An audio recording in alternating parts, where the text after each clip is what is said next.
Olá, este é o podcast das Educa, versão em vídeo. Se você estiver assistindo esse episódio no YouTube, saiba que ele também está disponível em vídeo no Spotify ou em áudio em qualquer plataforma de áudio, se essa opção for mais confortável para você. Hoje nós temos aqui 2 convidados super especiais para falar sobre um tema muito relevante, muito atual, muito interessante. Estou aqui com o Thiago Júlio, médico radiologista, especialista em tecnologia e diretor médico da MEMED. E também aqui conosco está a Stephanie von Sta, que é founder e CEO da Oya Care. E hoje a gente vai falar sobre Femtechs. Bom, primeiro quero dar as boas-vindas a vocês, sejam muito bem-vindos ao podcast das Educa. E nós estamos agora no mês de outubro, né, o Outubro Rosa, e a gente vê muitas ações voltadas à prevenção, a combate do câncer de mama. E esse mês a gente resolveu ter uma conversa um pouco mais abrangente, também focada em saúde feminina, mas a gente vai falar um pouco além disso, né? Então, para começar, Stephanie, fala pra gente o que são Femtechs. Oi, gente, tudo bem? Um prazer enorme estar com vocês aqui. Obrigada, Thiago, por ter me convidado para participar junto com você. Esse tema, obviamente, é um tema super próximo ao meu coração, à minha missão de vida, então estou muito feliz de estar aqui. E o que são Femtechs, né? De onde surgiu esse tema, do que ele se alimenta, do que ele faz? Femtechs esse tema surgiu em Berlim, nos anos 2000, por uma fundadora que chama Ida Tin. E ela basicamente fez um aplicativo de traqueamento de menstruação, ou seja, o ciclo mensal feminino. E o termo Femtech já diz, feminino e tecnologia. Então, hoje em dia, se denominam Femtechs toda e qualquer empresa que usa a tecnologia para resolver problemas estritamente de corpos que nasceram do sexo feminino. Dentro desse guarda-chuva tem um monte de coisa. Então, desde, por exemplo, software que ajuda a identificar alguma doença ou ajuda a entender, por exemplo, uma radiologia melhor, até questões, por exemplo, health techs, que é o caso da Oya Care, a empresa que eu fundei, que são empresas de serviço clínico à saúde, saúde feminina, até, por exemplo, absorventes que não dão alergia. Então, enfim, existem uma série de soluções pensadas usando tecnologia das mais diversas maneiras para resolver problemas femininos. Então, o Femtech é esse grande guarda-chuva. Mas hoje, especificamente, acho que a gente vai falar um pouco mais de Health Tech, né? Que é um pouco mais a clínica feminina, basicamente. Excelente começo. Stephanie, eu queria aqui pedir, na verdade, para o Thiago Júlio, que sempre tem uma maneira muito didática de explicar esse universo tecnológico, né? Fala pra gente o que são startups. Eu sei que, com certeza, temos aqui um público ouvindo que conhece muito bem esse universo, mas também tem aqueles que não são tão, familiarizados. Então, fala um pouquinho pra gente, Thiago Júlio. Tá bom, vou tentar explicar de um jeito fácil. Aqui não existe uma definição também cravada em pedra no livro, né? Existem alguns conceitos que se sobrepõem, mas basicamente uma startup é uma empresa, algo que ficou mais conhecido e mais comum nos últimos 10, 20 anos, talvez. Em geral, essa empresa ela é caracterizada por algumas coisas. Primeiro, ela é uma empresa que cresce rápido. Em geral, para ela crescer rápido, ela precisa de 2 coisas. É um produto que é baseado em tecnologia, mais especificamente baseado em software. Hoje em dia, mais especificamente ainda baseado em mobile, internet, rede social, marketplace, essa coisa aí que a gente vive, todo mundo sabe do que eu tô falando, né? Para ela conseguir esse crescimento rápido, ela em geral depende de um tipo específico de investimento, que é o que a gente chama de investimento de risco, né? O venture capital. São fundos, em geral, investidores que eles buscam esse crescimento rápido. Eles assumem esse alto risco, porque essas empresas, na sua grande maioria, estão construindo coisas novas, então a taxa de sucesso é muito baixa dessas companhias em geral, mas quando elas dão certo, elas viram um Uber, elas viram um iFood, né? Elas viram um Rappi, ou seja, o investidor ganha muito dinheiro, tá? Então, em geral, startup é isso, né? Tem variações aí no meio, tá? Mas em geral são empresas de tecnologia que fazem aplicativos, sistemas digitais, jornadas digitais que crescem rápido à custa ou apoiada por dinheiro de capital de risco. Excelente, excelente também aquecimento, né? Pra gente entender do que a gente vai falar aqui hoje. Então, a Fintech hoje a gente vai falar de startups, as Fintechs são startups, esse que eu tô entendendo, e hoje a gente tá focando mais em startups voltadas ao público feminino, voltadas à saúde, especificamente aqui nessa nossa conversa. E aí, Stephanie, eu queria te perguntar o que te motivou a criar a Oya Care e também já emendar aqui no que é focada a Oya Care, né? Fala um pouquinho pra gente dessa tua iniciativa. Não, muito bem, muito obrigada pela pergunta. Então, vou começar pela segunda, que eu acho que é mais fácil de explicar, e aí depois eu trago a minha motivação. O que é a Oya Care hoje? A Oya Care é uma clínica de fertilidade e ginecologia, ou seja, essas duas linhas de cuidado, adaptada para a mulher moderna. Ou seja, a gente faz consultas virtuais, a gente faz consultas na clínica e também entrega procedimentos. Por exemplo, congelamento de óvulos, FIV, coloca DIU. Então, a mulher hoje, ela pode vir até a Oya, entender como que tá a saúde ginecológica dela, fazer o check-up anual dela com a gente, até congelar os óvulos ou fazer uma FIV, ou até qualquer outro serviço de reprodução assistida.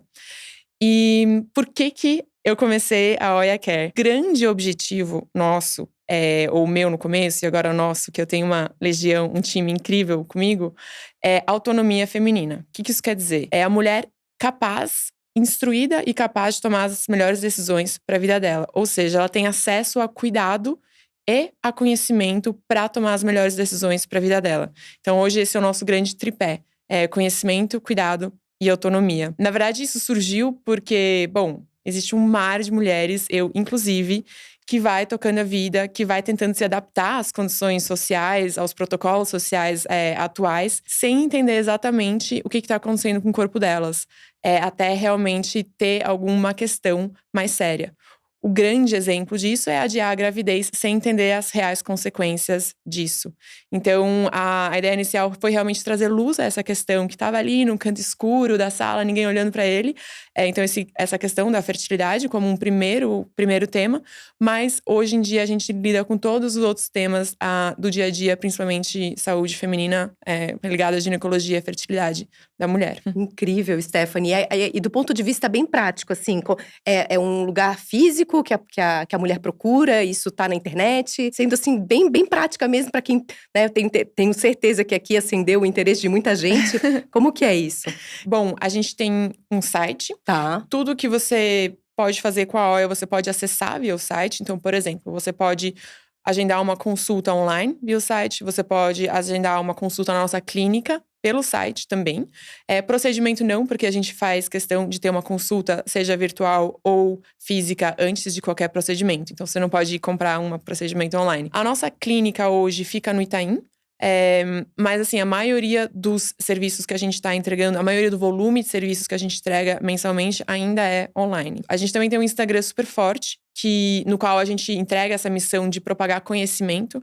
Então, cada post que tem no nosso Instagram é, na verdade, uma pesquisa científica ou jornalística por trás. Então, não é a minha opinião, não é a opinião de quem trabalha comigo, é realmente tudo baseado em ciência. E a gente traduz verbalmente e visualmente para o Instagram, porque a gente sabe que lá tem muita gente, tem muito público. E assim, a gente tenta entregar a nossa missão de propagar conhecimento. Então, acho que são esses dois canais que você pode interagir com a Oya.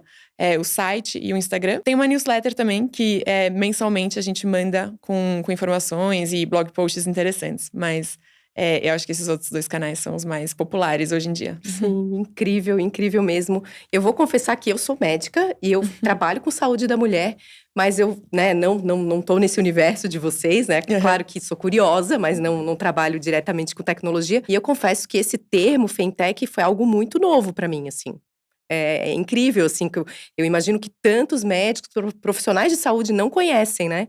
E aí eu quero te perguntar, Thiago Júlio, qual que é o potencial que tu enxergas, assim, né? Do que a gente tem hoje de fintechs para o futuro? Como que tu enxergas isso? Para responder isso, eu vou voltar um pouquinho na pergunta inicial do que é fintech, que a Esté já explicou super bem, mas tentar tanto dar alguns exemplos, mostrar uma perspectiva histórica de timeline, mas assim, com o meu olhar médico, né? Hoje eu trabalho com tecnologia, mas eu sou médico, eu entrei nessa sob a perspectiva médica, né? Então, você tem tentando ser de novo didático aqui, eu sei que eu vou errar algumas vezes, mas tentando ser simplista aqui, quando a gente fala em Femtech, a primeira coisa que vem à cabeça, e até porque foram as primeiras que apareceram, eram empresas, né, soluções que abordavam esses problemas muito específicos, problemas não, né, condições até, né, não, nem sempre é um problema,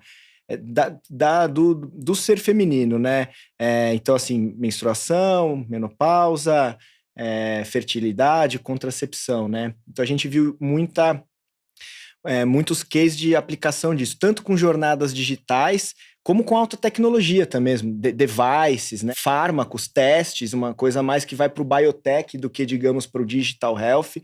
Então, talvez essa foi uma primeira leva. Mas aí a gente começa a ver que, poxa, peraí, pensando como médico agora, isso são coisas específicas, importantes, mas específicas. A saúde da mulher, ela é muito mais ampla que isso. Então, hoje já existem alguns frameworks já propostos para como que a gente olha a saúde da mulher, não só pensando em Femtech, né? Porque daí, Aline, você tem condições que são exclusivas de mulher, né? Então, por exemplo, câncer de útero. Câncer de mama pode dar em homem, mas enfim, são doenças, entre aspas, normais, mas que só ocorrem em mulher. Existem doenças normais, mas que a gente sabe que elas afetam mais mulheres do que homem. Isso é muito comum, doenças autoimunes, doenças reumatológicas, algumas doenças, questões de saúde mental. Existem também doenças normais que elas afetam as mulheres de forma diferente do que dos homens. Um exemplo aqui, a gente sabe hoje que a náusea é um sintoma relativamente mais comum em infarto agudo do miocárdio em mulheres e é um sintoma praticamente inexistente. Então tem muito erro diagnóstico de infarto em mulher, por exemplo, por um sintoma que classicamente, né, a gente entende como não sendo um sintoma majoritário. E aí a gente começa a olhar a saúde da mulher e as Femtechs com outro olhar até crítico na medicina, que, poxa, realmente a medicina ela foi desenvolvida ao longo dos anos com um viés muito masculino, por quem desenvolvia, por quem estudava e qual era o modelo, né? Assim, tem dados que mostram que hoje isso já é corrigido, mas durante muito tempo os estudos eram feitos em corpos humanos, né? O padrão anatômico era o do homem e a mulher era quase que uma derivada menor e ajusta a dose para baixo como se fosse um homem menor, porque tem menos massa, coisa que a gente vê hoje que é um absurdo, mas o fato é, muito do conhecimento médico hoje foi pensando em medicina baseada em evidência, foi construído com viés e com dados de homens. Então tem um largo espaço para a gente trabalhar aí, digamos, na medicina tradicional, a sua e a minha, que já foi minha, mas tentando olhar aquilo com uma ótica do feminino, das pessoas que nasceram com corpos femininos ou eventualmente que mudaram ali no meio do caminho e isso se aplica. E aí eu vou para um terceiro nível que eu acho que é mais incrível, né? Poxa, a gente pode ampliar isso. Então, aqui a gente só falou de saúde, mas como a Esther falou, poxa, mas por exemplo, soluções que são feitas para mulher, mas não tem a ver com saúde. Então, exemplo aqui, o Lady Driver, que era um Uber para mulher, com motoristas mulheres, passageiros só mulher, para tentar diminuir a questão da segurança e do assédio. Isso não é uma Femtech? Uma empresa de crédito que quer facilitar crédito para mulher empreendedora, para mãe solteira. Poxa, para mim, eu acho que isso hoje entra no guarda-chuva Femtech. E, por fim, hoje existe uma discussão também de o papel da liderança feminina em startups normais, em empresas normais. Então, assim, poxa, uma startup que não tem nada, que o produto dela não tem nada a ver com a mulher, mas ela foi fundada por mulher e ela tem 3, 4 cofundadoras, diretoras que são mulheres. Será que isso não é uma Femtech também? Considerando que hoje a gente sabe que, assim, a Esté sabe os números melhor que eu, mas 3, 4% só das startups são fundadas por mulheres. A presença, por mais que eu acho que talvez em startup seja melhor do que em grandes empresas essa distribuição, mas assim, mulher ainda é minoria entre fundadoras, entre diretoras e C-level, entre quem recebe mais dinheiro dos investidores, entre os próprios investidores. Então, voltando para sua pergunta, tudo quase é possível em termos de futuro quando a gente pensa sobre essa ótica. Desde, como eu falei por último, mais startups sendo fundadas por mulheres, mais investidoras mulheres, até para resolver os problemas dos homens, por favor, ajudem a gente, talvez vocês tenham ideias boas, mas também se a gente for para um olhar muito médico lá na outra ponta, biotech de Israel pesquisando um marcador específico para câncer de mama, câncer de colo do útero, coisas que são mais, digamos, médicas, clínicas, medicina tradicional, mas com alta tecnologia incorporada, entendeu? Nossa, assim, adorei. que gostoso de ouvir, assim, porque tu trazes um overview da medicina tradicional, de todo esse universo tecnológico, né? Tu és um cara com uma ampla experiência, assim, traz um calorzinho no coração ouvir isso de um homem, né? É muito legal perceber essa consciência e tudo isso, né? E aí, acho que a pergunta que eu vou fazer para a Stephanie na sequência tem um pouco a ver com o que tu trazes aqui, que eu imagino que tem a relação. Claro que, depois que o Thiago Júlio traz, que esse não é um universo tipicamente feminino, né? Que a gente vê que o que tu fazes é algo que é raro, né? Nesse universo, ser uma fundadora de uma fintech. Eu queria te perguntar quais foram as dificuldades que tu enfrentaste nessa tua trajetória e ainda enfrentas, mesmo hoje, com a tua fintech já mais consolidada? Essa é uma pergunta delicada, né? Bom, eu não acho que é fácil, mas eu não acho que tá piorando. Eu acho que tá melhorando. Então, as condições para as mulheres, elas estão melhorando. Então, essa é a boa notícia, né? A maior dificuldade que eu vejo, e não sou só eu, são mulheres no geral, no Brasil, nos Estados Unidos, em todos os outros países que eu saiba, é acesso a capital. Acho que o Thiago falou um pouco disso também. Então, uma startup, ou um negócio que está começando, ele normalmente precisa de acesso a capital. Principalmente se é um negócio que se propõe a crescer rápido e resolver grandes problemas da população. É muito importante ter acesso a capital.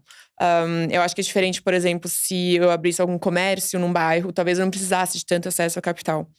E, muito bem, então uma hora você vai precisar ir ao mercado e falar para as pessoas, olha, eu tenho uma ideia muito boa, porque tem um monte de gente com esse problema, será que você poderia me dar um pouco de dinheiro para isso? É meio maluco, né, você falar isso. E isso acontece bastante. A maioria das startups, elas são financiadas por grandes fundos de venture capital. Só que a maioria desses fundos de venture capital, mesmo os de saúde, ou mesmo os de, enfim, outros setores, não necessariamente estão alocando capital em femtechs. Então, esse é a grande dificuldade. Quando eu vou falar com investidores, o que eu percebi é que não é tão difícil convencer de que o mercado é grande. Principalmente quem tem alguma noção de saúde sabe que, cara, a grande maioria, acho que 80% do mercado de saúde, na verdade, é o mercado feminino. Que o mercado é grande, as pessoas se convencem rapidamente. Agora, convencer de que o jeito que eu estou resolvendo a questão feminina e de que a liderança feminina é uma liderança de credibilidade, essas são as duas partes que eu acho que tem mais enrosco e mais dificuldade.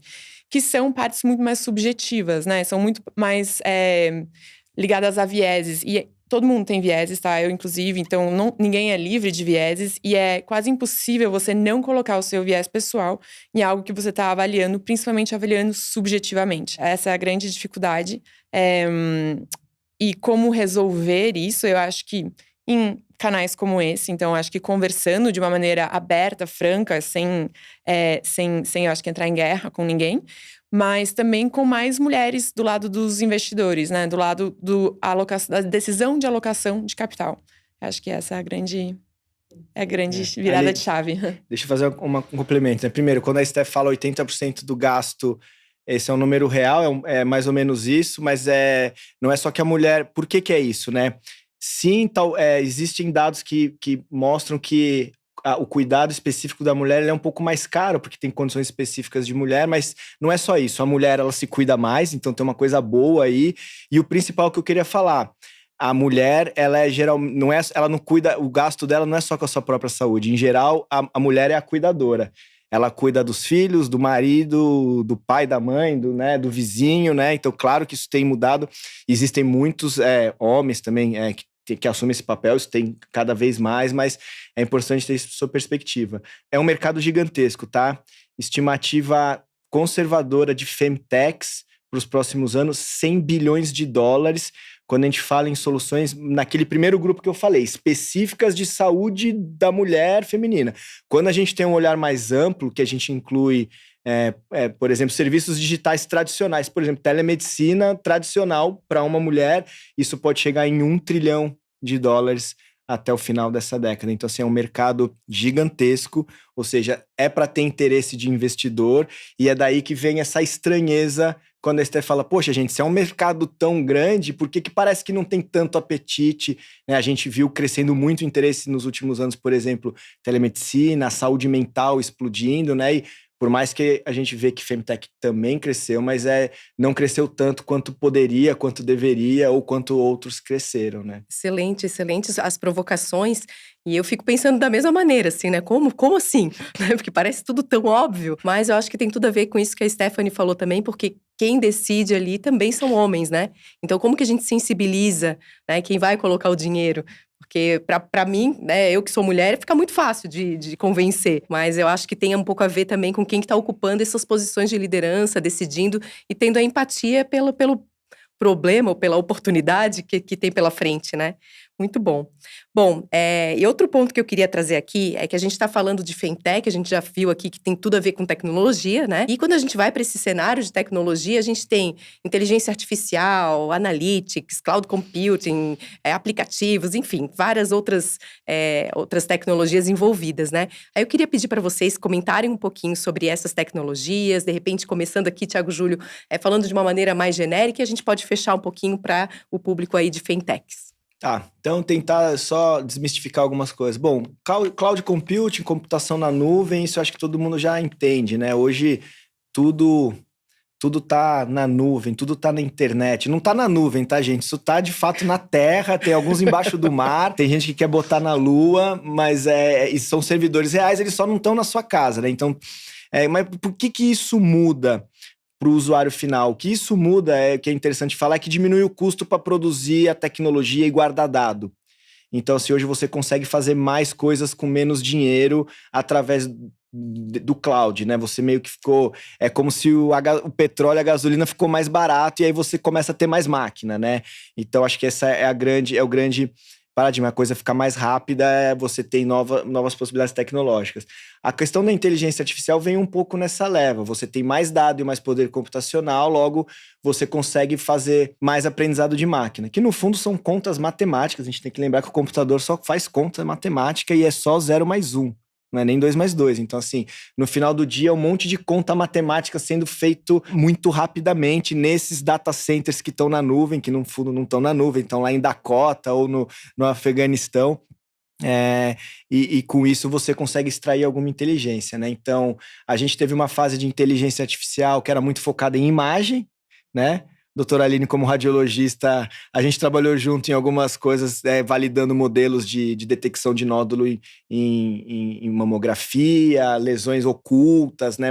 Bastante coisa com mamografia e ressonância de mama, para trazer um exemplo aqui do universo feminino, né? E hoje a gente está vivendo uma fase agora que é mais o texto. São o que a gente chama dos Large Language Models, né? São modelos de texto, né? Então o ChatGPT, no fundo, é isso.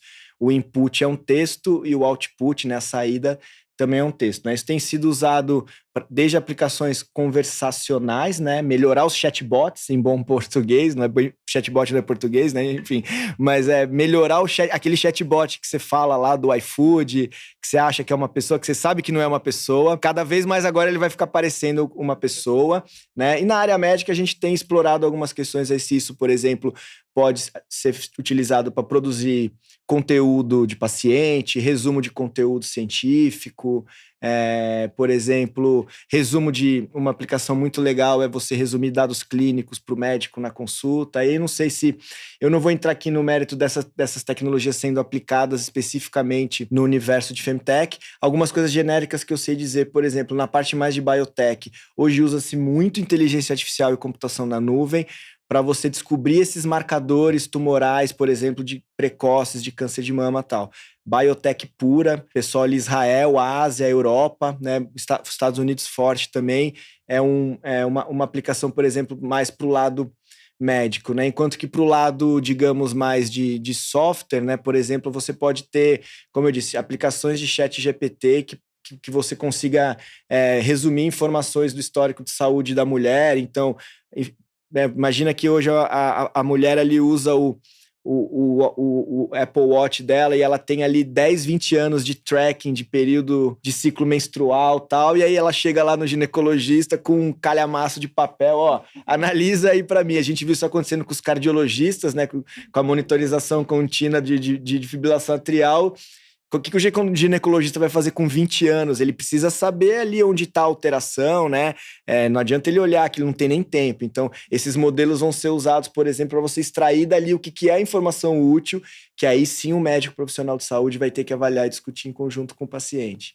É encantador. Essa conversa renderia papo de 2 horas, né? Sim. Só essa pergunta. Vamos lá, Esther, que outras aplicações aí focadas mais nas fintechs? No nosso caso, hoje a gente ainda não faz nenhum uso de AI no nosso tratamento clínico, muito porque a gente acredita que a regulação ainda está em desenvolvimento. A regulação ao redor de inteligência artificial e saúde. Mas eu vejo muito, que nem o Thiago falou, aplicação principalmente para ajudar o médico. Então, o médico sempre sendo protagonista do diagnóstico, mas ele pode ter muita ajuda, tanto para processar dados que a gente vai ter internamente sobre cada paciente, como também dados que vão vir de fora, por exemplo, de devices que nem o Apple Watch ou alguma outra coisa. Então, no geral, eu acho que AI vai ajudar muito na saúde, assim, muito mais do que a gente imagina. Só não tá claro exatamente o passo 1, 2, 3 daqui pra frente. Tudo muito novo, né? Tudo Sabe muito que ontem novo. eu estava numa apresentação do Romeu sobre exatamente AI generativa focada na saúde, né? E ele trouxe um dado, assim, de uma pesquisa recente, me perdoe, eu não vou lembrar exatamente a fonte, mas foi muito, assim, chamou muita atenção de todos presentes, que na verdade, assim, usando um algoritmo ali, um chat GPT, conversando com o paciente no WhatsApp, assim, a conversa foi mais empática do que quando era um médico real. Né? Porque o médico está na correria, ele é mais objetivo, e a linguagem do ChatGPT é mais elaborada, né? Simula completamente uma linguagem humana e com mais empatia. Então foi um negócio assim que a gente fica assim, como é que é, né? Esse estudo ficou conhecido e justamente ele trouxe esse grande impacto, né? Porque até então, uma das nossas defesas mas a gente vai ter sempre a empatia, né? E aparentemente o que mostrou é que não é que o médico não é empático, mas a percepção do paciente acerca da resposta do médico não parecia ser empática. Quando a gente vai avaliar ali, a resposta tecnicamente falando do médico ela é melhor. O médico acertava mais, trazia mais informação, mas não era numa linguagem que o paciente entendia ou que ele entendia que era agradável, né? Então, acho que isso é bom porque vai fazer a gente também nos provocar. Isso não é uma coisa de agora, né? A gente tem visto a discussão aí de ensino médico, de habilidades de empatia. A gente tem visto aí a polêmica que é com explosão de vagas médicas e alunos sendo formados com um olhar técnico sem ter aquela experiência humana, né? E a gente sabe também que muito do que é um detrator, às vezes, da relação médico-paciente do ponto de vista do paciente é esse acolhimento, né? Ou seja, às vezes o médico, ele é tecnicamente muito bom, mas o paciente acha que está sendo mal atendido porque ele está tratando mal. Enquanto, às vezes, aquele que trata super bem pode ser tecnicamente inferior ou às vezes tem condições técnicas até muito duvidosas e acabam tendo ali milhões de seguidores, clínica cheia e tal, porque tem que entender que isso tem um impacto ali nessa relação em que o paciente começa a ter escolha com que tipo de profissional que ele quer se relacionar, né? E um insight que me trouxe, assim, que curiosamente eu saí dessa conversa ontem, pensando, quem sabe a gente possa usar o ChatGPT para trazer até mais empatia no nosso diálogo, e a gente Exato. valida aquele bate-papo, né? Então, sou eu aqui respondendo, eu checo ali, mas está um pouco mais elaborado, porque realmente, quem que tem empatia com o médico também, que está às vezes na pressão, né? Que tá ali no dia a dia, ele quer responder rápido pro paciente, então ele acaba sendo mais objetivo, enfim. A gente lá na Memed fez um teste, são testes ainda, mas você falou um típico caso que a gente tá tentando fazer. Então a gente tem a preocupação na Memed de trazer informação ali farmacológica pro paciente. pro médico, a gente fez isso primeiro pro médico. Então é mais fácil. Você pega a bula, a gente só reestrutura a bula, traz a informação de forma ali mais com design, digamos, mas é a informação técnica, o médico sabe ler. Agora que a gente tem ali a interface com o paciente, tipo, como é que a gente leva a informação da bula de forma amigável pro paciente?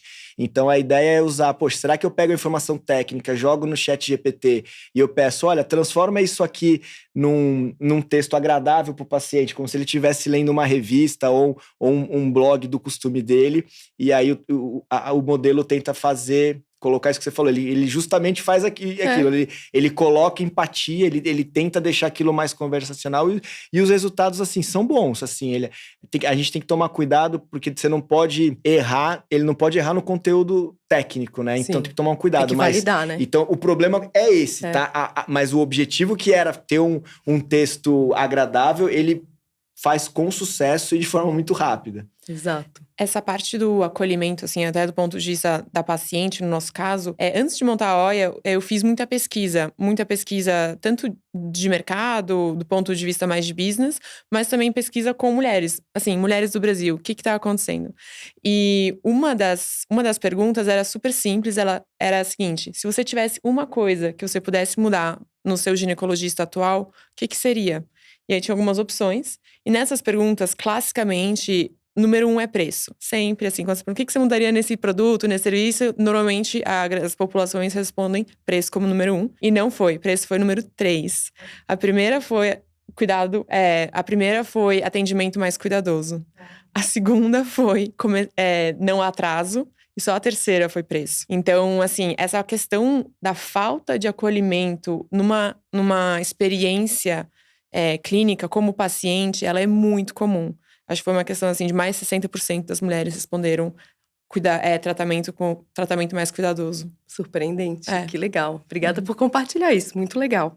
E bom, eu imagino também que as fintechs, elas acabem mergulhando, abordando questões que tem muito tabu envolvido, né?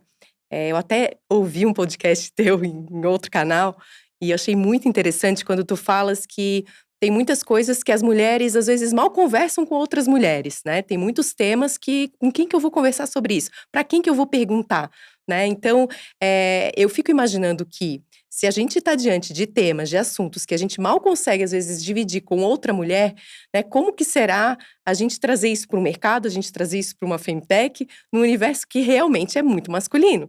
Então, falar de menstruação para um homem, assim, para nós é tão banal, né? A vida da mulher, bons anos ela passa menstruando e aquilo fica, como que a gente conversa, o tempo ali escondendo absorvente para ninguém ver, enfim. Então, eu queria voltar aqui, a gente já abordou um pouquinho, mas eu acho que realmente é o momento, a gente precisa usar esse espaço para isso, de falar como que tu enxergas isso nesse universo realmente que é tecnológico, é masculino, né? Se realmente existe essa dificuldade, esse entrave, como que é trazer esses temas à tona? Essa é uma pergunta muito boa, muito válida e muito difícil de responder. A realidade é que é muito difícil, porque é muito difícil você falar de um tema que não é tabu. Então, inevitavelmente, você está falando toda hora de tabu. E é desconfortável. Então, tem uma hora que as pessoas falam, putz, cara, sempre vai ser desconfortável falar com você, sabe? Então, eu tento não fazer isso sempre. Mas, de fato é. Um exemplo que eu tenho que no começo desse ano… Bom, no final do ano passado, eu congelei meus óvulos com a OIA, então eu fui a primeira pessoa a fazer o congelamento pela OIA. Depois disso, eu escrevi um blog post sobre isso e tal, mas pra, sabe, também contar pra todo mundo que a gente tava congelando os óvulos. E a resposta que eu ouvi de alguém próximo da empresa foi o seguinte: nossa, Esté, você teve coragem de falar que você congelou os óvulos? É muito coisa de quem não conseguiu casar a tempo, né? Então, assim, 2023, sabe? Aí eu, caramba. Às vezes eu esqueço, sabe? Porque eu tô tão envolvida no nosso mundo, eu tô tão acostumada a falar com as pessoas da minha equipe, que obviamente estão super alinhadas com o nosso jeito de pensar e tal, que às vezes eu esqueço que existe um mundo fora da OIA que ainda tudo que a gente fala e faz é tabu. Então, no meu dia a dia, eu acabo não percebendo tanto. Eu percebo mais quando eu começo a me comunicar com o mundo externo. E aí eu me choco. Eu falo, nossa, ainda é tabu? Putz. Eu vi uma vez uma entrevista com a Ida, né? Sim. Que é a que cunhou o termo, a fundadora da Clue, né? Isso.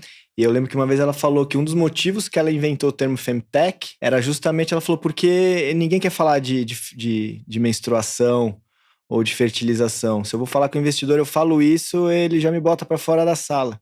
Então era um jeito até de tentar dar um certo hype para uma coisa que... E assim, gente, né, não é nem tabu, não era para ser tabu, né? Existem, assim, essa coisa do tabu como oportunidade de negócio, existe para homem também. Existem algumas startups que também já estão chamando de Mentech, e as principais focaram em temas tabu. Plante capilar, ou saúde capilar, impotência.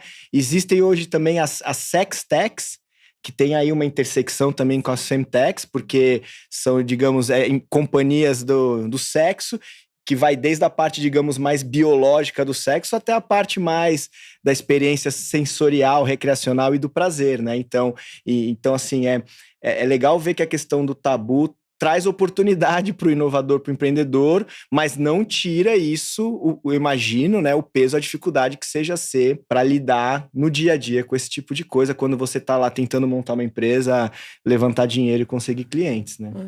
Não, e falando dessa parte de tabu, do ponto de vista, eu sempre penso do ponto de vista da usuária ou paciente, né? A gente é bem obcecado com isso, que nem a maioria das startups, na verdade, tem esse user-centric, ponto de vista user-centric. Do ponto de vista da usuária ou da paciente, da Oia, que a gente chama de Oiana, às vezes elas preferem a tecnologia porque existe um certo anonimato, entendeu? No mental health também tem muito isso, né? Então, a tecnologia, ela permite também quebra de tabus, não só porque são pessoas novas, com acesso a capital, fazendo novas soluções, mas também porque existe aí uma camada de proteção ao usuário. Então, o usuário se sente um pouco mais confortável, talvez em se expressar ou em olhar para um tema. No nosso caso, o primeiro serviço, que foi a descoberta da fertilidade, tem um exame de sangue que a gente manda uma enfermeira até a casa ou trabalho ou qualquer endereço que a pessoa quiser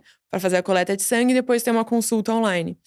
E é muito interessante, porque várias pessoas não querem fazer o exame em casa. Elas, putz, eu não queria fazer em casa, posso mandar para outro endereço? E a gente fala assim, claro, sempre.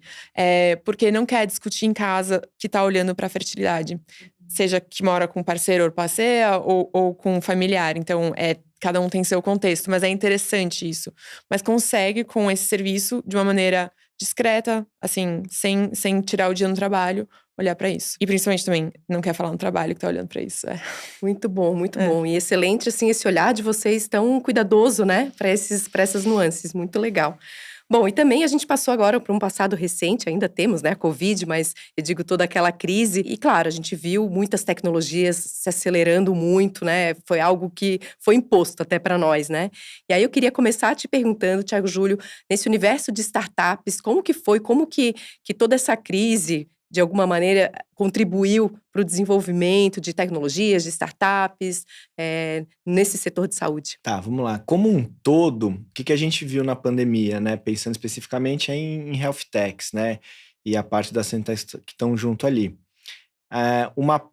Houve uma explosão de demanda por alguns serviços, telemedicina, saúde mental, a prescrição digital que veio junto com a telemedicina, enfim. Por outro lado, como teve uma crise econômica, companhias que não tinham uma solução para isso, ao contrário, aquelas que estavam rodando dentro de hospital, tentando provar suas teses e matar dinheiro, foi praticamente mortal. A gente teve muita perda aí ao longo do caminho, o que faz parte na história de uma startup, mas foi um período de muita perda, né? Então a gente teve algumas poucas que explodiram, algumas teses, e outras que não conseguiram se viabilizar. Pensando em Femtech, eu acho que eu fui atrás se tinha estudo de mercado específico isolado do recorte de Femtechs, do impacto direto da Covid.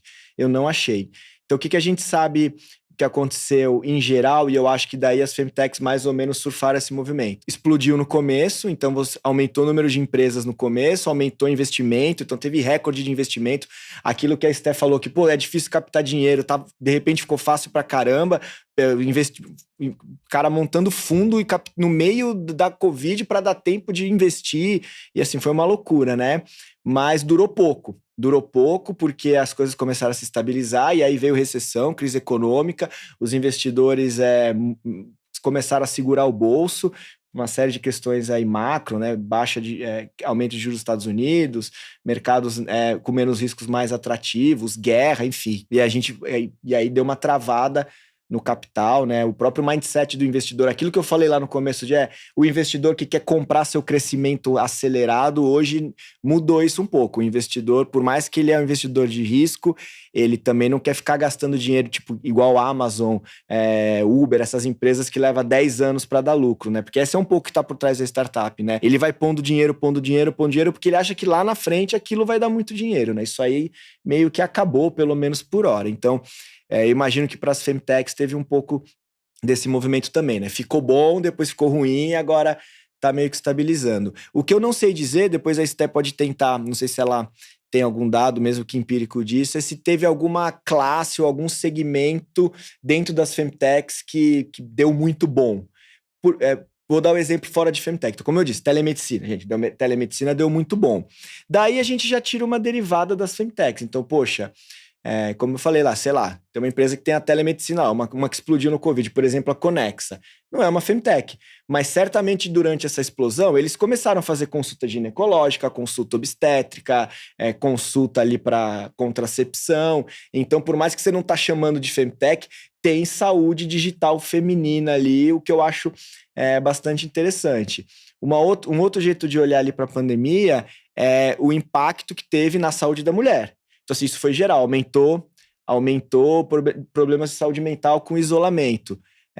Já existem dados que mostram que para as mulheres aumentou mais. Talvez porque tinha que cuidar da casa e trabalhar ao mesmo tempo, ou talvez porque não trabalhava, criança em casa, não sei porquê, mas já existem alguns dados que mostram que isso impactou mais as mulheres do que os homens. E aí, então você tem ali de novo um recorte de, poxa, aquilo que a gente falou ali no começo, né?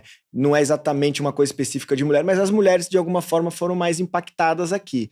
E aí teve algumas questões ali bem interessantes que eu vou até deixar a Esté contar, porque ela que me ensinou, referentes a coisas do dia a dia, hábitos da mulher. Então, assim, como eu disse lá no começo, as mulheres, elas não só se cuidam mais, então elas vão mais ao médico, fazem mais exames, mas também existem algumas condições específicas da mulher que tem alguma certa recorrência, como a Esté me explicou, algumas infecções ginecológicas, infecções de urina, que, ou seja, a mulher, ela precisava de alguma forma ter um serviço que ela teria e por ela estar isolada no contexto de pandemia, forçou-se uma necessidade de mercado, por exemplo, de você criar um produto digital específico para aquela necessidade, ou mesmo que acolhesse essas mulheres ali, né? Não, perfeito. Eu acho que uma das grandes coisas que aconteceu durante a pandemia foi uma grande quebra de tabu nosso mesmo, como paciente, me colocando como paciente, de que é possível. Existe ginecologia online. A gente sempre imagina ginecologia como você necessariamente tendo que ir a uma clínica, tendo que ter um exame físico. Durante a pandemia, houveram várias questões femininas, que são as questões mais corriqueiras, pelo menos na nossa base de Oianas, na nossa base de dados, como infecção urinária, candidíase, questões relacionadas à pílula do dia seguinte e cólicas menstruais. Esses 4 temas são os mais corriqueiros da vida feminina. Eles não necessariamente precisam ser diagnosticados apenas em consultório.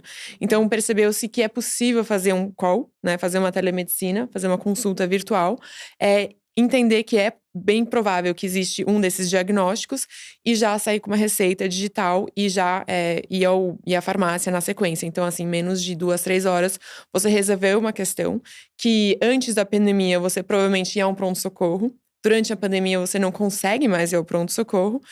E você nunca quis esperar 10 dias para resolver uma infecção urinária. Isso não é muito possível. Então, eu acho que o que aconteceu durante a pandemia para esse ambiente Femtech, especificamente para Health Tech, dentro de Femtech, foi realmente essa quebra de hábito, de comportamento, de como eu vou resolver essa questão, que não é uma questão necessariamente super complicada, né? E a gente ainda não tem os dados 100% publicados, mas a gente está publicando uma pesquisa técnico-científica sobre isso. Como existe, sim, telemedicina e ginecologia no mesmo ambiente, né? É possível entregar boa ginecologia. E é algo que vem pra ficar, né?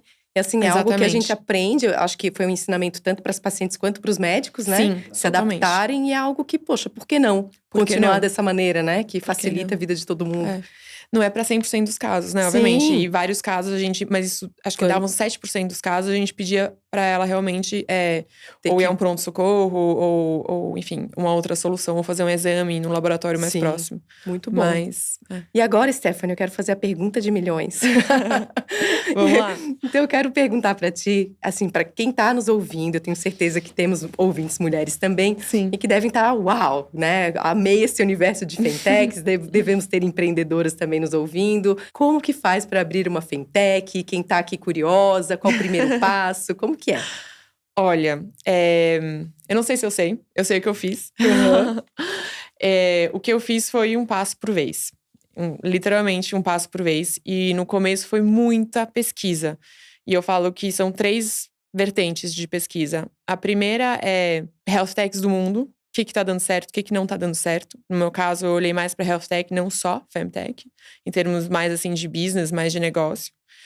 O segundo ponto foi mulheres do Brasil, o que está acontecendo? Até fiz referência à pesquisa que a gente fez. Então, realmente entender quais são os pontos de desconforto das mulheres no Brasil. Então, não adianta olhar para a mulher na Suécia, sabe? Tem que olhar para a mulher do nosso país.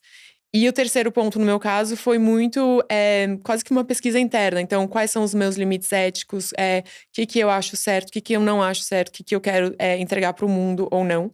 Então, esses foram os meus pontos de partida. E aí, foi daí que eu fui construindo as primeiras ideias, os primeiros conceitos, que culminou em conhecimento, cuidado e autonomia. Hoje em dia, a gente continua diariamente no nosso mantra de Oianas em primeiro lugar. Então, a nossa paciente, ela tá sempre no centro. A gente tá sempre usando ciência, medicina, tecnologia para entender como melhor servir essa pessoa. Então, seja com conteúdo divertido, descomplicado, seja com uma telemedicina, seja trazendo ela para a clínica e fazendo uma consulta mais tradicional. Independente de como, é realmente escutando essa paciente, sempre respeitando ciência e medicina e usando tecnologia quando dá. Então, sempre que dá para usar a tecnologia, seja para emitir nota fiscal automática, assim, pode ser uma coisa simples, mas sempre tentando alavancar a tecnologia que existe disponível para a gente melhorar a nossa eficiência e o nosso nível de serviço. Maravilha, excelente. Tudo anotado. Último ponto que eu adoraria falar aqui antes na OIA a gente fala muito que a OIA é o encontro da deusa com a ciência. E é exatamente isso. Então, a Oiana, são as mulheres, são as pessoas do sexo feminino que vão nos dando, não vamos falando o que elas querem. E, por outro lado, a ciência e a medicina, que é o nosso grande mantra, nossa grande base, assim. Né? Excelente, obrigada por compartilhar, viu? E bom, outra pergunta que eu queria te fazer, Thiago Júlio, é em relação à diferença que a gente tem das health techs aqui no Brasil para outros países, né? Enfim, no mundo afora. Queria que tu fizesse aqui um comparativo, né? Do que a gente pode aprender com eles, o que a gente pode ensinar. E depois eu quero estreitar essa pergunta aqui para o universo das fintechs com a Stephanie. Tá bom, vamos lá. Tentando não ter síndrome de vira-lata aqui, sendo sempre otimista, mas claro que varia muito, tentar achar alguns padrões, né? Então, primeiro, né, isso começou depois no Brasil. Tanto o movimento de startups, como o movimento específico de health techs, como femtechs. Ou seja, quando você olha ali, especialmente o mercado americano, quando a gente fala de startup, eles têm mais anos de experiência. O europeu também e tal. Segundo, questões assim de ambiente econômico e espaços de negócio e inovação. Os Estados Unidos não é novidade para ninguém, tem um ambiente muito mais pró-negócio do que aqui, ou seja, lá tem mais capital, o acesso a capital ele é mais fácil, o acesso a especialista, a facilidade para você montar uma empresa, o acesso a clientes, então o ambiente de negócios, principalmente nos Estados Unidos, mas também eu acho que é válido na Europa e alguns lugares da Ásia, ele permite que a empresa não só tenha mais chance de sucesso, como cresça mais rápido, como que você explore algumas coisas mais ousadas. Um exemplo aqui clássico, falando do mercado americano, lá existe muito a cultura própria do americano do direct to consumer, né? Então, em companhias que querem ir direto no paciente, né? Direto no consumidor. A gente tem visto que isso é difícil em saúde, em health tech. Muitas empresas americanas começaram indo lá direto no cliente, né, no B2C, e começa a ver que tem que ter ali em saúde, eu sempre falo isso, sempre tem que ter um B2B ali no meio, né? Dificilmente você achar um case que une, sei lá, o paciente e não tem um prestador ali no meio. Isso é uma verdade até em saúde, né? Então a gente vê, mesmo com o mercado americano sendo propício para esse tipo de empresa, as health techs americanas também têm uma característica de não conseguir ou ter mais dificuldade de ter uma relação direta com o cliente, com o paciente ali, sem ter nenhum tipo de envolvimento com as empresas prestadoras de saúde. Uma outra coisa que eu acho que dá para falar que é diferente, falando primeiro dos aspectos positivos, quando a gente fala de tecnologias duras, né, de tecnologias pesadas, tipo biotech, hardware, poxa, aí você tem Estados Unidos também, mas aí você tem, por exemplo, Alemanha, Japão, a Ásia muito forte, Israel, alguns países nórdicos muito forte em indústria farmacêutica, novos testes, novas drogas, novas moléculas, aparelhos, essa coisa, digamos, mais tecnologias que você põe à mão, né? E que a gente sabe que no Brasil isso é quase inexistente, né? A gente tem, agora falando de Brasil, um ambiente bom para negócios digitais no Brasil, se a gente compara com o resto da América Latina e as regiões que eu não falei aqui, o Brasil até que está bem, mas ainda muito distante de Estados Unidos, Europa e Ásia, né? Então aqui o acesso a capital é mais difícil, mão de obra especializada é mais difícil, tem dificuldade de programador, e para ter uma startup você precisa ter programador, o ambiente de negócio aqui é burocrático, né? Aqui às vezes a startup ela faliu antes de abrir o CNPJ, né? Porque não deu tempo, né? 6 meses para registrar na junta, tal. Então essa dificuldade, o famoso, que isso é precificado até pelos investidores, a Esté sabe isso melhor que eu, que já foi, acho que do mercado financeiro, existe o preço lá do custo Brasil, né? Não é nem ter o risco Brasil, e tem o custo Brasil, que a gente sabe que é o melhor. Ou seja, me parece que o desafio do empreendedor no Brasil é muito maior do que o empreendedor que está lá fora. Por outro lado, olhando o copo cheio aqui no Brasil, gente, a gente tem, como a Esté falou, a gente tem que conhecer a mulher brasileira, né? O povo brasileiro. E por mais que eu sou um apaixonado por tecnologia, eu vejo o futuro ali na esquina. Os problemas que a gente tem hoje, gente, o problema real, ele é resolvido com muito pouca tecnologia. A gente sabe disso, né? É muito pouca tecnologia para resolver o problema da massa, de acesso à saúde, de equidade no acesso, né? De tirar esses vieses quando a gente fala de olhar para a saúde da mulher de uma maneira realmente genuína e verdadeira, né? Então isso acaba que, por mais que tenha dificuldade, tem algumas oportunidades que estão de acesso mais fácil. Voltando, né? Como a gente viu, falando aqui da telemedicina, prescrição digital, que foram as duas coisas que mais cresceram no Covid. Gente, é animal, assim, super legal, tecnológico e tal, mas no fundo não é nada assim tecnologicamente muito desafiador você fazer uma teleconsulta e emitir uma prescrição digital, né? Mas assim, levou anos para a gente conseguir isso, precisou de uma pandemia, precisou de lei, né? Então, eu acho que de maneira global, sem entrar aqui no mérito específicos das femtechs, se tem alguma característica específica das femtechs para o Brasil, talvez a questão regulatória também mais difícil no Brasil, né? Ou até mesmo essa dificuldade de saber o que é regulado, né? Uma companhia como a Oia Care, o que ela precisa para operar? Registro no CFM, registro na Anvisa, é medical device, é software médico, como é que funciona esse negócio? Tudo bem, a gente teve alguns avanços, Marco Civil das startups, regulamentações aí de telemedicina, de prescrição digital, mas imagino que essa barreira regulatória, no caso das fintechs, também seja uma coisa meio complicada, né? Nossa, e só assim, antes de passar a palavra para ti, o que me veio à cabeça te ouvindo foi assim, e muita resiliência, né? O brasileiro. Você contar isso, resiliência, coragem, boa vontade, né? É muita resiliência. Até porque o risco, por exemplo, se você, só complementando mais geral, Claro. E aí depois eu entro em femtech específico, se não der certo o negócio que você montou no Brasil, nossa, assim, o seu nome está completo, acabou. Melhor sair do país, praticamente. Sendo que, por exemplo, nos Estados Unidos, na Europa não tanto, mas nos Estados Unidos, você não necessariamente fica pessoalmente prejudicado se sua empresa não dá certo. Então, as pessoas têm menos medo, sabe? Entendi. Enfim, no Brasil Podem não é bem usar assim. mais. Mas falando de femtech especificamente, e eu vou falar mais, assim, dos mercados que eu acompanho mais de perto, que é Estados Unidos e os países do Ocidente europeu, Eu sei que tem algumas femtechs acontecendo na Índia e na Indonésia, mas eu confesso que eu conheço pouco sobre, então eu vou falar mais dessas duas regiões. O que eu vejo na Europa, assim, dando um passo para trás, o comportamento de saúde, do ponto de vista da paciente, tende a ser muito local. Então, chances de você ter um comportamento parecido com alguém da Dinamarca são relativamente baixas, assim. Por mais que vocês duas podem ser mulheres da mesma idade, talvez até o mesmo biotipo, os comportamentos, eles tendem a ser muito locais. E isso reflete tanto em soluções quanto regulações de cada país. E então, na Europa, você tem mini mercados. Então, você tem vários mini mercados, cada um fala uma língua. Um monte tem soluções de saúde pública que são muito acessíveis. Então, montar uma femtech na Europa é bem desafiador no sentido de que não é tão óbvio que o mercado é muito grande. Eu não tô falando de biotech, tá? Eu tô falando mais dessas femtechs que nem a Oia, que são femtechs montadas de serviço clínico. E também o que você tem… Então, na prática, o que eu vejo acontecendo na Europa é um monte de femtech, mas um monte de femtech pequena, precisando de pouco capital. E não sei exatamente até que horas elas sobrevivem, mas eu também não vejo elas morrendo muito fácil. Então, elas até que conseguem sobreviver, mas ali não chega a ser um negócio muito grande.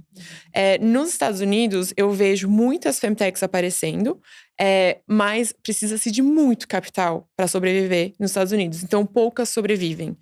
As que sobrevivem, elas são realmente incríveis, gigantes. E qual que é o mercado que elas estão acessando, no final das contas? Muitas, que nem o Thiago falou, começaram no direct consumer, ou seja, vendendo direto para paciente, mas realmente elas conseguem mais acesso a capital de investidor e mais mercado vendendo para empresas. Então, saúde feminina, entre aspas, virou problema de RH nos Estados Unidos. Então, você vê muitos recursos humanos dedicados a benefícios de saúde feminina, principalmente fertilidade, hoje em dia. E, então, essa é a grande diferença que eu vejo nesses dois mercados. E no Brasil, eu vejo que a gente tem menos tudo. Menos mulheres tentando, menos capital fluindo para esse setor de startups e menos soluções, menos empresas. E tem muitas empresas que surgiram e acabaram fechando, que eu acho que é muito triste para o ecossistema, mas é a nossa realidade também. Então, acho que proporcionalmente é isso. Mas eu acredito muito, que nem o Thiago falou, que existe muita oportunidade. Acho que muito mais parecido com os Estados Unidos. Somos um mercado gigante, que fala a mesma língua, que tem um governo federal, que tem uma cultura relativamente parecida. A gente sabe que as regiões do Brasil são muito diferentes, mas existe uma cultura relativamente parecida. Existem muitas questões a serem resolvidas, a começar por conhecimento, né? A começar pelo básico, assim. Por exemplo, menstruação. Então, acho que essas são as diferenças de mercado que eu vejo. E aí tem uma diferença que eu acho que tá embutida nisso tudo, que é a diferença da população. Então, saúde feminina especificamente, o que vai ditar o que é o problema de uma população feminina, normalmente é a idade, a média de idade dessa população. Então, por exemplo, nos países do Ocidente Europeu e nos Estados Unidos, a maior questão hoje na saúde feminina está começando a virar menopausa. Ou alguns tipos de câncer, por exemplo, câncer de útero, câncer de mama. No Brasil, a gente tem mais Gen Z e Millennial, ou seja, a gente tem mais gente da nossa idade para baixo do que da nossa mulheres, né? Então, no Brasil, a gente tem mais mulheres da nossa idade para baixo do que mulheres da nossa idade para cima. Então, menopausa, ela é uma questão, sim, para a população, por exemplo, das nossas mães, foi para das mães e talvez para a geração ali do meio, mas quando você pensa em tamanho de mercado, grandes negócios, fertilidade, menstruação, o dia a dia da mulher é ainda um mercado maior do que menopausa no Brasil, ainda. Vamos chegar lá também. E isso dita, por exemplo, um primeiro serviço da OIA. Por que não foi menopausa e por que foi fertilidade? Muito por causa disso, porque a população é maior. Excelente, excelente esse olhar, muito legal, que delícia. Deixa eu complementar, só falando de Brasil, ainda que eu acho que é legal falar do ecossistema de femtechs aqui, né? Por mais que tenha bastante dificuldade, de novo, sempre querendo olhar o lado positivo, assim, dá para dizer que a gente tem uma cena de femtech acontecendo no Brasil.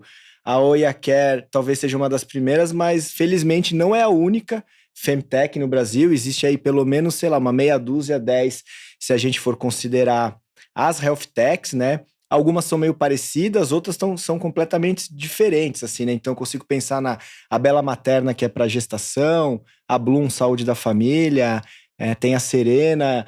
Se a gente pensar assim em Femtechs, como eu disse, fora de saúde, já falei aqui do Lady Driver. A gente tem, por exemplo, a Lipstyle, né, que é um disclosure aqui, eu sou investidor anjo dessa empresa, mas por exemplo, ela quer empoderar blogueiras e influenciadoras de moda a terem suas próprias lojas e não ficarem pagando comissão ou vendendo informalmente pelo WhatsApp, né? Então, por exemplo, para mim isso é uma baita tese de Femtech, de empoderamento feminino, de autonomia da mulher empreendedora, né? Então, pensando em startups, eu acho que tá bem assim. Pensando em outros agentes de ecossistema, a gente tem a B2B, né? B2Mami, né? B2Mami, né? Que é uma aceleradora de negócios para startups que são ou femtechs ou que sejam fundadas por mulheres, né? Uma iniciativa muito legal, já é antiga, né? De uma pessoa que é uma super querida, uma ídola aí do ecossistema, né? Que é a Dani, né? Então, assim, super ativa, né? Ou seja, temos alguma coisa ali pensando em apoio à mulher empreendedora. Pensando em fundo de investimento, acho que a gente ainda não tem um fundo específico com tese de femtech ou de empreendedoras femininas, mas a gente tem visto não só interesse maior dos fundos tradicionais em querer ter mais representatividade de mulher no portfólio, mas alguns fundos que são, por mais que são fundos de privados, com olhar para lucro, que gostam de investir em teses e empresas com algum tipo de ganho social também, né? Então a gente tem, por exemplo, a Maya Capital, que não só é gerido por mulheres, mas também tem um olhar ali de impacto social, e eu acredito que lá dentro elas tenham um lugar, um carinho ali para essa tese de femtechs e mulheres empreendedoras. Porém, então, esse é o lado bom. Falta coisa, né? Como eu disse, acho que a gente poderia ver mais programas de incentivo de startups de femtech. A gente vê muito isso no ecossistema, né? Programa de aceleração, programa de inovação aberta e, de repente, com empresas interessadas nessa temática, junto com investidores e agentes de ecossistema, de incentivar mais a mulher, tanto na fase inicial, porque a gente precisa de mais mulheres, mais empresas, né? Mas também apoiar essas que já começaram, com mais acesso a capital, com mais aporte de conhecimento ali e talvez um ambiente regulatório um pouco mais favorável para esse tipo de negócio. Nossa, excelente. Que delícia conversar com vocês dois, assim. A gente dá vontade de ficar aqui a tarde toda, porque é um assunto que não se esgota, né? Certamente a gente traz aqui uma provocação. Eu acho que é algo que a gente precisa revisitar sob diferentes ângulos, né? E trazer sempre à tona para que esse mercado realmente aqueça cada vez mais. A gente tem um ecossistema cada vez mais rico, né? Porque todos ganham, né? Não só as mulheres. Eu acho que quando a gente traz aí, acaba que a sociedade toda é beneficiada. E bom, estamos nos aproximando do final. Mas eu quero que antes vocês deixem uma mensagem final para quem nos ouve, começando por ti, Thiago Júlio. Eu queria agradecer o convite, foi um prazer também. Eu não sou especialista, gente, eu nem quis aceitar esse convite, a Aline está de prova. Primeiro porque eu falei, poxa, por que você não leva uma mulher lá para falar? E não sei se eu tenho conhecimento específico, mas eu gosto muito desse espaço de femtechs, tenho aprendido muito, acompanho já faz um tempo. Já tive a oportunidade de conhecer algumas empreendedoras, algumas companhias, ajudar algumas e aprender muito com elas. Então, eu genuinamente gosto e entendo a importância disso, não só como médico, como um agente de ecossistema aí, mas também como cidadão, né? É muito fácil e nítido entender a disparidade aí quando a gente fala de representatividade feminina em negócio, em posições de liderança e também em soluções específicas de saúde. Então, apesar de eu estar me sentindo meio impostor aqui, eu acho que a conversa foi boa, eu agradeço a oportunidade aí e fica para uma próxima aí a gente continuar esse papo aí. Com certeza. E aí, Sté? Do meu lado também, eu só tenho que agradecer, tanto pelas boas perguntas, quanto pelo time que eu tive aqui no palco com você, Thiago. Foi uma delícia. Eu acho que incentivar outras mulheres ou pessoas do sexo feminino a trazerem suas questões e tentar trazer elas de uma maneira… trazerem suas questões e tentar resolver com negócios ou tecnologia ou com, enfim, boas ideias e boas conversas as suas questões. Maravilha. Bom, e para quem nos acompanhou até agora, visite as nossas redes sociais e deixe suas opiniões e comentários. Até a próxima!